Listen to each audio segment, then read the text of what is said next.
साइंसी बुनियादों पर मक्का दुनिया का मरकज इस तरह साबित होता है कि जब नील आर्मस्ट्रांग जमीन से ऊपर खला की तरफ जा रहे थे तो उन्होंने जमीन की तस्वीरें खींची।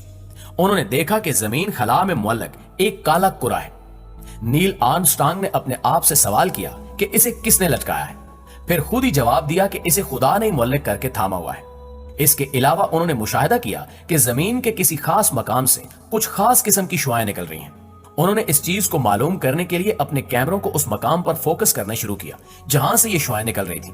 आखिरकार वो अपनी इस कोशिश में कामयाब हुए और इन्होंने ये मालूम कर लिया कि वो मकाम जहां से शुआएं खारिज हो रही हैं वो मक्का है। नासा ने ये तमाम तर मालूमात अपनी वेबसाइट पर शेयर कर दी थी, मगर सिर्फ 21 दिन के बाद इनको वेबसाइट से हटा दिया गया, शायद इसलिए कि ये मालूमात बड़ी अहम और हसास थी। उन्होंने कहा कि काबा जमीन के उस मकाम पर है जहां जमीनी मकनातीसी कुव्वतों का असर सिफर है। ये जमीनी मकनातीस के शुमाली और जनूबी कुत्तों के बिल्कुल दरमियान में है। अगर यहाँ कुतुब नुमा रख दिया जाए तो इसकी सुई हरकत नहीं करेगी, इसलिए कि इस मकाम पर शुमाली कुतुब और जनूबी कुतुब की कशिशें एक दूसरे के असर को जायल कर देती हैं। चुनांचे यही वजह है कि मक्का मुकरमा इस जमीनी मकनातीसी कुव्वत के असर से बाहर है और मक्का के रहने वालों पर इसका कोई असर नहीं होता।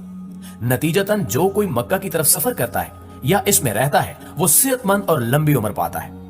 इसी तरह जब आप काबा का तवाफ करते हैं तो आप अपने अंदर एक तवानाई दाखिल होते हुए महसूस करते हैं।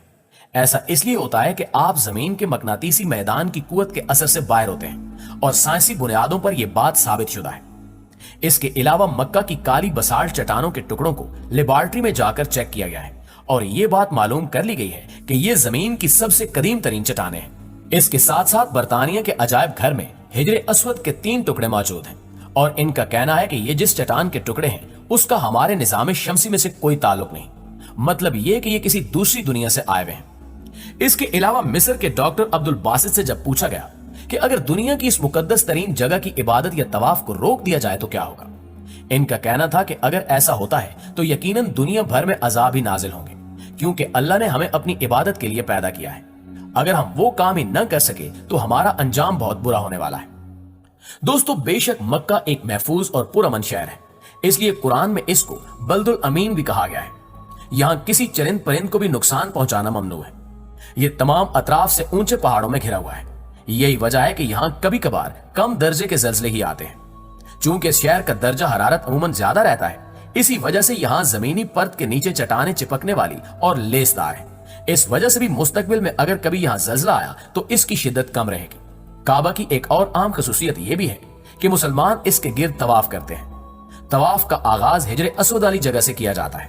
हाजी ये तवाफ एंटी क्लॉकवाइज करते हैं और ये बात काबिल जिक्र है कि इस कायनात में एटम से लेकर कहकशाओं तक हर चीज एंटी क्लॉकवाइज हरकत कर रही है। एटम के अंदर इलेक्ट्रॉन्स न्यूक्लियस के गिर्द एंटी क्लॉकवाइज गर्दिश करते हैं।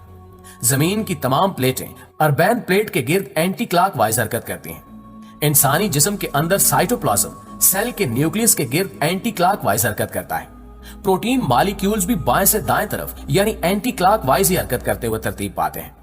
मां के रहम के अंदर बैजा भी अपने ही गिर्द हरकत एंटी क्लॉकवाइज ही करता है। मर्द की मनी के अंदर जरसूमा भी अपने ही गिर्द एंटी क्लॉकवाइज हरकत करते हुए बैजा यानी बच्चादानी तक पहुंचता है। इंसानी खून की गर्दिश भी एंटी क्लॉकवाइज ही होती है। चुनांचे इन तमाम तर तफसीलात से मालूम होता है कि एक मुसलमान जब काबा का तवाफ करता है तो वो इसी तरह अपने रब की तरफ से आयत की गई ड्यूटी को निभाता है, जिस तरह एटम से लेकर कहकशाओं तक सब अपने रब के हुक्म के आगे सर इताअत से खम किए हुए हैं। इससे इस्लाम का इम्तियाज और बर्तरी दूसरे मज़ाहिब की निस्बत निखर कर सामने आ जाते हैं।